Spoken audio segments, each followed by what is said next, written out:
All right. Well, welcome everyone to another episode of Crosby Hops Live.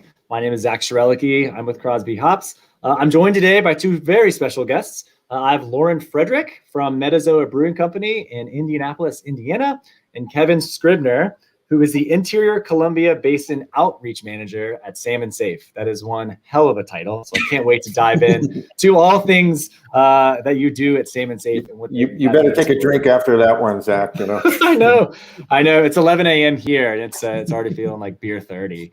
Well, today we're here to discuss a really exciting collaboration that we've all been working on together. We'll get into that in a minute. But before we start, I want to do some nice intros from both Lauren and Kevin. So, Lauren, let's start with you. I'd love to hear an overview of Metazoa Brewing and what your brewery is all about. Yeah, absolutely. Thanks for having me. So I'm with Metazoa Brewing Company. We are a little craft brewery in the heart of downtown Indianapolis that was founded 5 years ago by our owner, Dave Worthington. And we were kind of founded since day one with this mission to make the greatest possible beer and give 5% of all company profits back to animal and wildlife charities and sanctuaries specifically.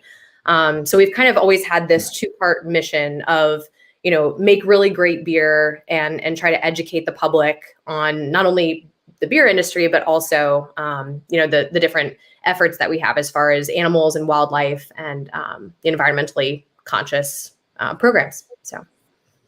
That's awesome. I was doing some research last night into your brand, and the thing that caught my eye is your tap room is not just a tap room. It said tap room and dog park. Can you dive into a little bit about what that exactly means? Yeah, absolutely. So to kind of have this whole animal centric focus, we thought what better way than to have our mothership be just filled with animals. So we built a dog park outside. Animals are allowed inside the tap room. So there's dogs, laying around. We have dog bowls, dog treats, dog merchandise, all sorts of dog focused stuff. And we've had, animals that are more exotic. We've had miniature horses, rabbits, lizards, things like that. So it's kind of this whole like animal centric feel, and it just reinforces the brand and the mission behind it.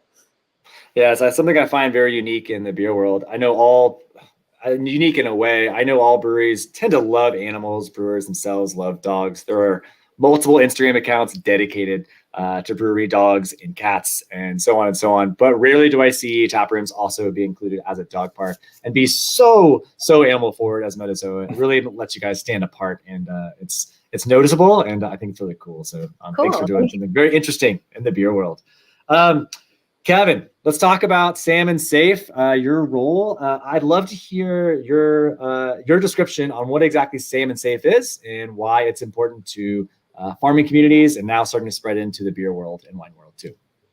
Great, thanks, Zach. And first off, I come from a salmon commercial world. I still get to wear the beard. I haven't shaved since 1973.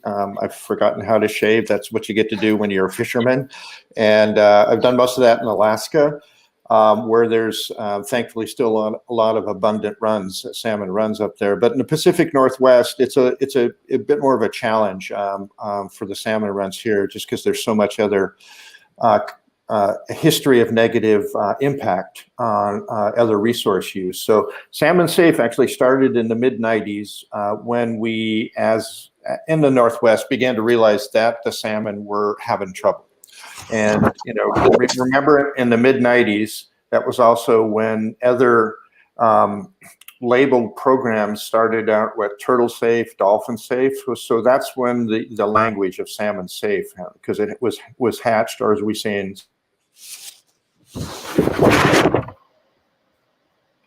we might have lost Kevin. Oh.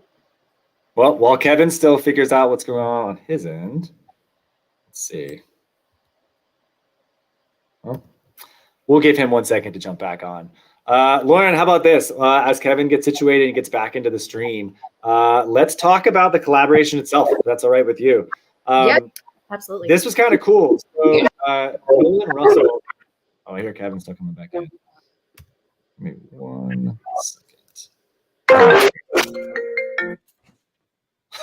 second. This is what working from home is all about. All right, so let's talk about the collaboration. this kind of started on our end as Nolan Russell, who is our account manager in your area. He reached out and said, Zach, man, I've got this great collaboration opportunity. Metazoa is this wonderful brand. They do great things for animals.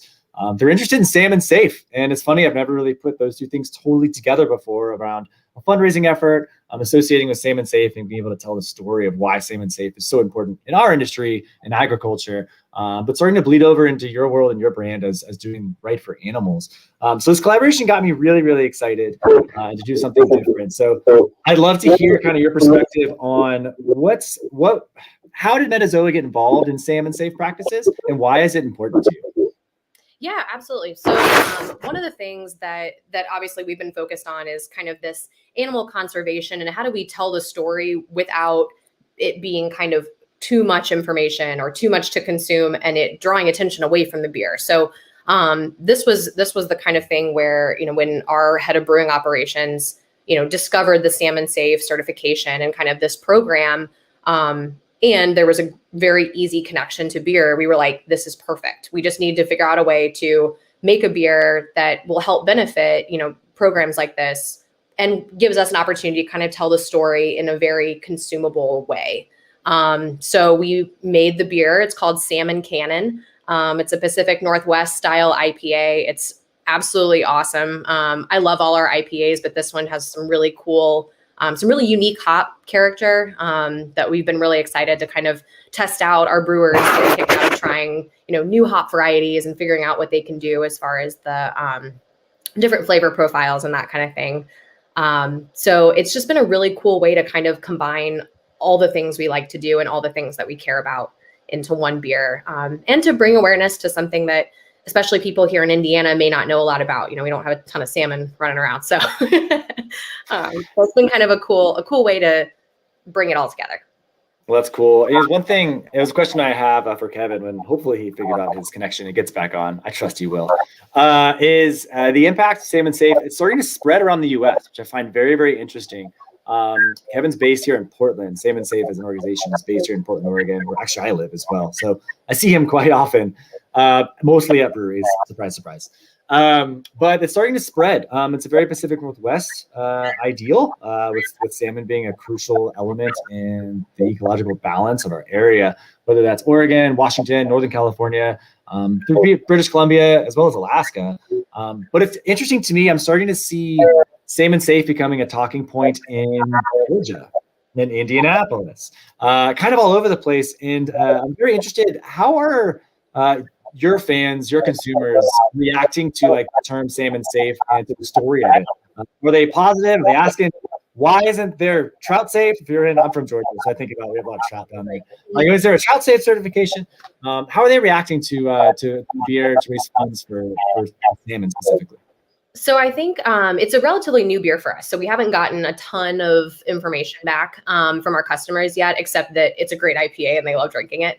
But we really tried on the can itself to kind of tell the story of what Salmon Safe means and, the partnership with Crosby hops and to kind of educate, again, in a very easily consumed way about the program. So we've gotten really good feedback so far. I think people expect from us that we're going to have the beer named after something animal related and that we're going to tell a little bit of a story or connect the beer in some way. And so they turn that can around and know that they can learn more about the background and kind of what makes that beer special. So I am really excited about it, and it's definitely done very well so far. So, well, the hop bill is awesome. I think we've got Strata, Comet, Amarillo, Crystal, and Chinook. Those are all some favorites of mine. My daughter was actually born during the Chinook harvest, so I have a Chinook baby. So Chinook is definitely a special place in my heart. I also love West Coast IPAs. I love something with some bite, some bitterness, and balance. So this hop bill is awesome. I'm also a huge fan of Strata, Amarillo, Comet, and Crystal as well. So this is cool. Kevin, we got you back on. Can you hear us? Hopefully, yeah, I can hear you. Can you hear me?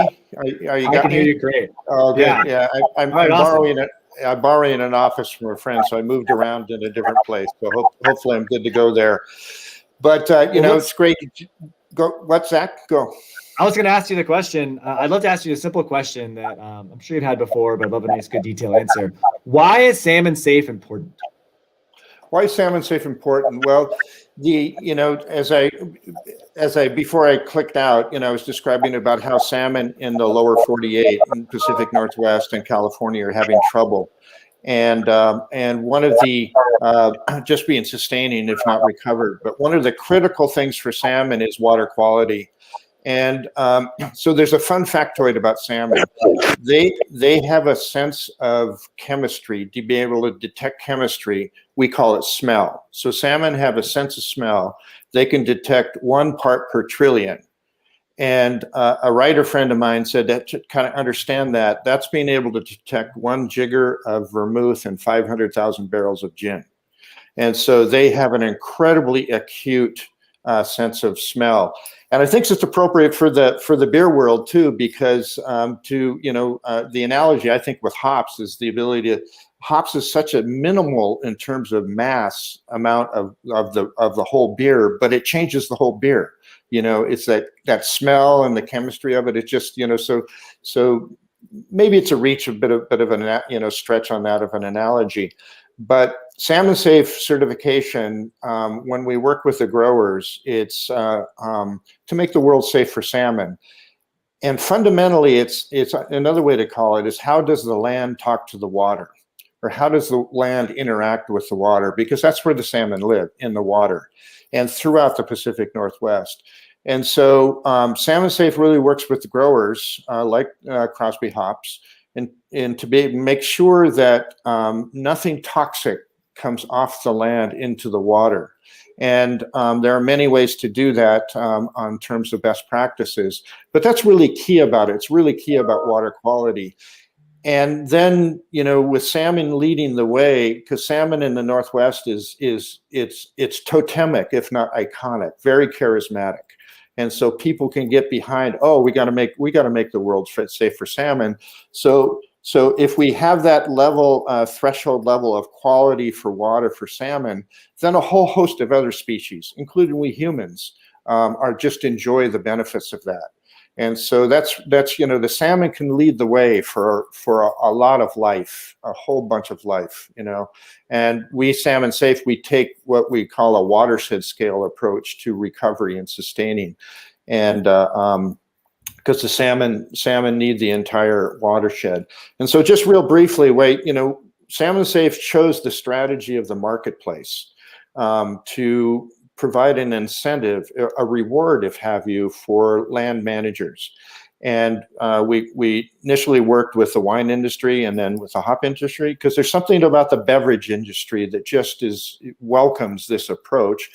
And also, just as Lauren was saying, and you too, Zach, is that the beverages, people want to have a story that goes along with what they're imbibing.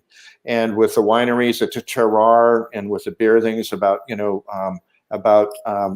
hops that are in there, but also where the hops come from. And then with Salmon Safe, how they're grown, and are they grown in a way that makes the world safe for everybody, and including, with Metazoa being so focused on animals. And by the way, Lauren, you probably know that there's salmon have been introduced into the Great Lakes. So nearby you have Pacific salmon. They're what we call landlocked now. So you have salmon close by. Cool. But our primary mission area is wherever Pacific salmon are. And that goes up to Alaska. If we were international, we'd be in Russia, Japan, Korea, but we're stateside. But also working in British Columbia. And 3 years ago, remarkably, I learned that there was a salmonid, a salmon type species called steelhead in the Los Angeles River. So that's our mission area too. So salmon is ubiquitous in the Northwest, and so it's a story that we can tell everywhere. Preach. I love it. I think it's just great. It's a reverberating effect that, you're right, the story of salmon has around the country and around the world with health of our ecological system. I think it's amazing what you do. Kudos to all your hard work and the progress you've made. I have a question about industry that Salmon Safe is moving towards. So I know, and correct me if I'm wrong, primarily in the world of wine grapes and hops is where I see Salmon Safe certification thrive. I've seen it also kind of translate into the brewery side of things. And I'm wondering if there's any other industries, agriculturally specific, or maybe the brewing world or other industries, Kevin, that you see Salmon Safe going towards, and maybe those industries adopting your practices? Yeah, thanks, Zach. That's a good question. And we have other ag sectors that we're working in. We're working in the tree fruit industry. And one of the things that's interesting about Salmon Safe is because it is what we call an eco label. And so just as Lauren said, if you can put content on your product that helps then tell the story or reference to a greater story, then that's when a label really has its traction. And what we're trying to do is get into more of the traditional commodity areas, commodity markets. I could show you at another time, and it's on our website, Charlie, where we actually imagine an apple, and the apples have those little stickum on it. It's an ID thing, stickum. We actually made a little stickum that had the Salmon Safe label on it, so we could put it on each apple, and so the apple could tell a story. So that's kind of part of the trick, is how do you attach the story to the product. We've in the last 3 years, we've made headways with the grain and legume world, and substantially through a local company in the Northwest called Mainstem Malt, which is getting into the craft malting side of things. And so they are dedicated to sourcing their grain from Salmon Safe farms.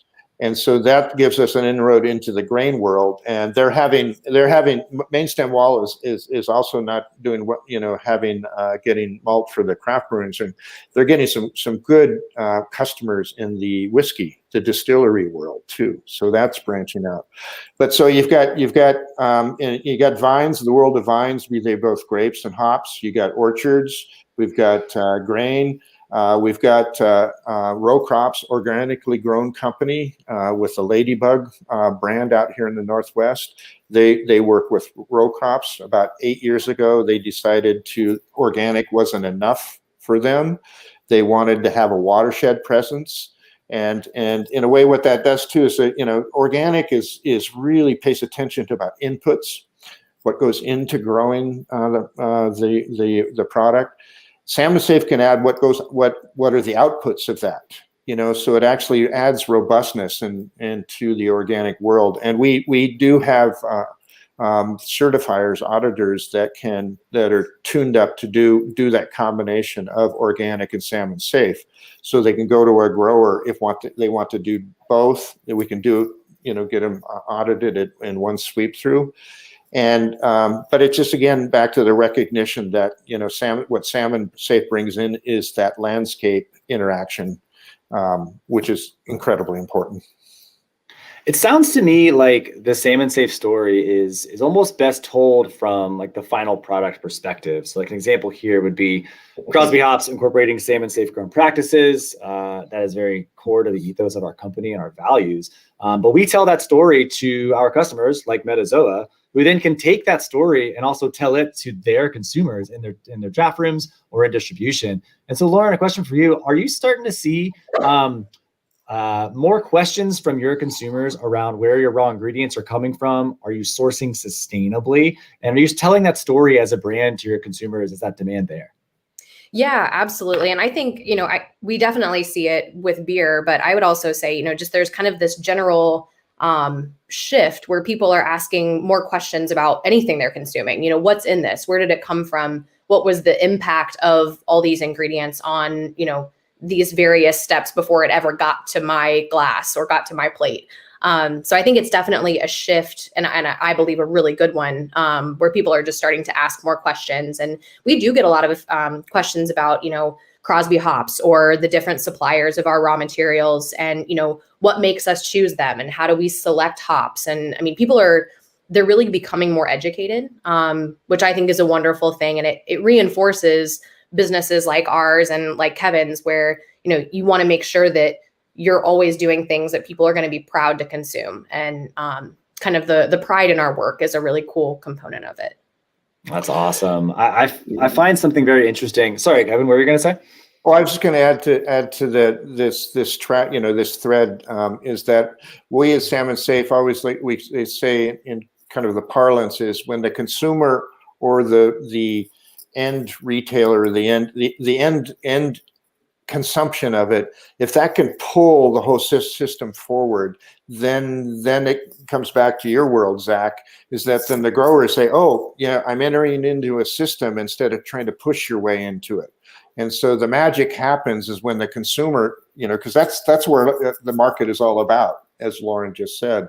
And so then I think then it gets into the joy and task of Metazoa in the world, the breweries, is to be able to both answer to the customer, but also try to tell the story and educate the customer. So it's a really interesting dance going on in that way. I think the demographic and I guess business ethos of most craft brewers, I'm making an assumption here, but I'm pretty sure this is right, are going to be somewhat sustainably focused, some sort of sustainability vision. They want to do better for the world. It's kind of why a lot of us are in the world of craft beer, because you can do those things.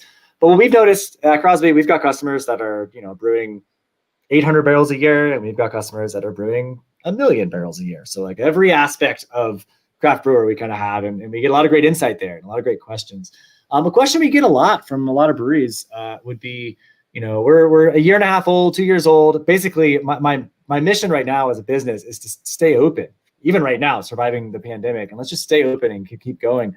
But they still have this this inkling, this itch to stay sustainable, and no one wants to be wasteful. So they ask us that question, as a small brewery, what is the best way for me to become a sustainable brand? And with that question, I tend to respond, source from sustainable suppliers. Ask questions. The first thing you can do is, in a sense, vote with your dollar. Do the right thing with your dollar. I'd love to hear both of your perspectives on that. Am I way off there? Are breweries wanting to be sustainable? And if so, do you think sourcing from sustainable suppliers is the best route in starting that process? So Lauren, since you are representing a brewery, why don't we start with you, that question? Yeah, I would say you're 100% spot on from my perspective. I think asking questions about sustainability is really, really important. And, we call it our 5% promise, but in essence, part of our brand is this commitment to take care of something more than just our beer and our team. This is a bigger mission, and we have a bigger responsibility than even a brewery that just wants to be sustainable. So I 100% agree with you. And our brewing operations team they're amazing about really delving in and asking questions and doing their research, and not just saying, oh, okay, well, a hop's a hop's a hop. So they really, we've been very lucky to have a team that cares about that and knows that in order to keep that promise that we've made, that's an important component of it. And the quality kind of stems out of that, and the business ethos, like you said, stems out of that as well. So it all is kind of the same ecosystem, and just got to keep it in line with the brand. So yeah. Kevin. Yeah, Kevin, same question. What would be your opinion or your suggestion for small breweries? Yeah, to add to that, what Lauren said, Zach, is, and as you posed the question, when you're a startup, price points are, you're paying a lot of attention to price points, obviously. And so when I recruit growers, whatever the operation, whatever the crop, I say that Salmon Safe looks at four kind of incentives within the marketplace. And one right off the bat is what Salmon Safe we hope happens when a hop farm becomes Salmon Safe.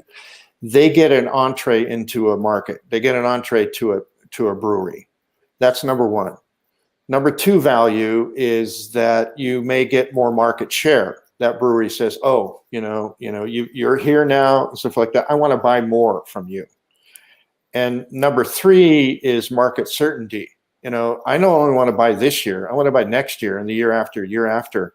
And all of those, I believe, are value. And Zach, you can, say from the grower side, whether those are values. And the last one is price premium. And the price premium may be there sometime, maybe from the start, whatever. But with those other values in there, I think the other thing that Salmon Safe can help a grower on operation do is look at their operation in a systems-wide and look at efficiencies that can happen out there to be able to say, oh, on the grower side, this may initially appear to be more expensive operation, I need to do labor, whatever, but in a way there may be some efficiencies out there, and actually it could be either a wash or even possibly cost less in operation. But then to translate that onto a brewer, to be able to say to a brewer, let's get engaged, and this is it's relationship dependent. But I'm going back to just that kind of apex moment there, Zach, about for a starting business. They may not feel they can afford to buy a sustainable hop, but they need to really look into it to be able to say, that there may be a relationship with a grower that can work and then develop up. And then I don't know, Lawrence, back to you in terms of what if you figure you can pass on some of if there are additional costs, can you pass it on to the consumer?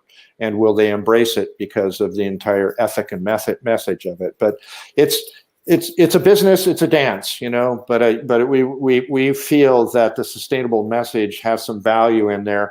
And I would hope that the customer says, 25 cents more, 50 cents more, $1 more on the beer, I'm for it, because of what the beneficial impact of it. Yep. I agree. And, from our perspective as a hop grower, our office is outdoors. We can't run and hide in the air conditioning and pretend like everything's okay outside.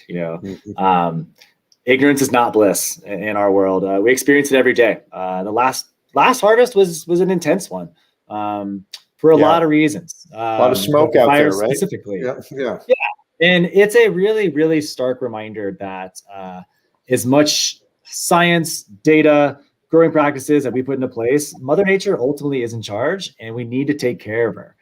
When we stop doing that, you start seeing repercussions. Not saying the fires were because of that, but you'll see it around the country. You're seeing massive weather shifts, and ultimately, hops are an agricultural product. And I think sometimes that gets lost in the world of business when, a box of hops shows up on your front doorstep as a brewery. You may think there's this magical hop factory in the Northwest that can always pump out more hop pellets. They exist. There's plenty of them. It's not always the case. Quality can shift year to year based on the weather, based on the conditions of your farm. So incorporating something like Salmon Safe can have just huge impacts on your farm, on your final product, even down to things like we are focusing right now on miticide-free yards. So mites are always an issue in the world of hops. The old school mentality of a grower, right, would be, okay, I have mites. That's a problem. Let's eliminate mites by spraying them. Mites go away. And you maybe not think growers may not think about the after effects of where those sprays run off to in their local streams, what that ends up impacting with salmon down the road, and so on and so on. And so what we've been figuring out is it's incredibly efficient to focus on miticide-free yards. Get away from that phone. And introduce, we call them beneficial bugs, predator bugs that actually eat the mites and don't disrupt the natural cycles of the plant life that are out there. So we've got miticide-free yards that are incredibly healthy, incredibly effective, incredibly affordable as well. Those costs don't need to be passed on to the consumer. So that's really exciting trend that we're seeing, not just happening in our farm in Oregon, but in farms throughout Oregon, Washington, and Idaho. And I hope to encourage that beyond just the Northwest and see that take over around the country. So we're starting to run low on time. So I want to kind of wrap up with a couple of really quick questions. Kevin, we'll start with you. What's next for Salmon Safe? What are your goals for the rest of 2021? And you can go further than that if you'd like, but what's next? Yeah, so we have an interior vision for Salmon Safe. It's called Mountains to Ocean, and because that's again that watershed scale of what salmon need, the entire landscape, because that's where the salmon lifestyles go. They're born in freshwater streams and usually in the mountainous area, and when they get to be little guys, smolt, they go out and into the ocean and come back. Well, Salmon Safe, we're getting good traction in terms of recruitment in what will be the lower elevation rural world, the farming world. We've actually also got good traction in the urban area, particularly the Seattle area. And Zach, I'll have Salmon Safe Dan send you a video that we just developed about Seattle and what an urban area can do. And that's also an important thing I want to have there too, which is it's kind of tied into what you said, Zach, is that hops come from the agricultural community, which is usually a rural area. And people can think that, oh, that's where all the burden of responsibility comes to being a good citizen in terms of water quality. But cities are huge. Cities are huge in terms of, what they do with water quality. And there's some really smart things happening, particularly in Seattle, around how to use what's called stormwater management, because that's what happens. It's how the urban areas talk to the salmon world is where does the rainwater go? I like to bring that up when I work with farmers, is this, because they like that, because finally, people that live in the urban area have to pick up and do their share too. And I think that's an important message for Salmon Safe to bring out there. It's everybody's engagement to make the world better about water quality. So we're working further on that, on the urban area. And stay tuned, because this is something that's pretty amazing too, is, Salmon Safe, we're really science-based, and everything we do on our standards are peer-reviewed by science. So we want to have that foundation on it, on the ecology side of things. And we work very closely with federal guys, NOAA Fisheries, their ecotoxicology lab. And after 10 years of work, these guys in this lab, the due diligence and really work the science, have realized in terms of runoff from highways, is that there is a synthetic chemistry added to tires to keep it from oxidizing from, sun deterioration, that actually kills salmon. So we're realizing that tires kill salmon. Wow. And so we're just starting this whole process about, can there be salmon safe tires? Can there be a way we can manage water coming off the highways? And what's really interesting about that is that is ubiquitous, in terms of people's responsibility about salmon. If we message this correctly, then, it's not as fun as a message as drinking great beer and sustainable beer, but it's also a message about how we can all be involved, and it can unite us in these ways to be able to be safe for salmon. So again, drinking runoff is not as good as drinking beer, but it's all part of the game. But we're also working more closely with the craft malt side of it to have that be the continued through the entire supply chain. And you mentioned Trout Safe earlier. We're actually working on a version of that, because we realize salmon don't get everywhere, but there are trout everywhere. So stay tuned on that. Kevin, I love that you picked up on that. Again, being from Georgia, that's the question my buddies' breweries in Georgia asked. They're like, hey, we don't have salmon down here. We want to support this organization. When is there going to be a Trout Safe? And so that's I'd love to hear that. That's great. That's great. All right, Lauren, same question. Metazoa has had a lot of success since 2016, raising funds for all types of good, good deeds for animals, for programs for animals. I think somewhere around, I read on the website, $100,000 has been raised, and that was as of 2019. I feel like that number's probably extended a bit since then. So what is next for Metazoa as a brand and as a company? What are you excited about? Yeah, so obviously the money to animals is kind of our benchmark in our minds of, continuing to have more and more impact. So we, over the last couple of years have continued to grow that number, and we're just trying to kind of keep ticking up as much as we can. We actually are in the process of growing our production capacity. We have wholesale partners across the state of Indiana. So we've gotten all these great relationships kind of settled, and now it's just a matter of really beefing that up with our sales efforts and kind of spreading the Metazoa gospel, at least around the state.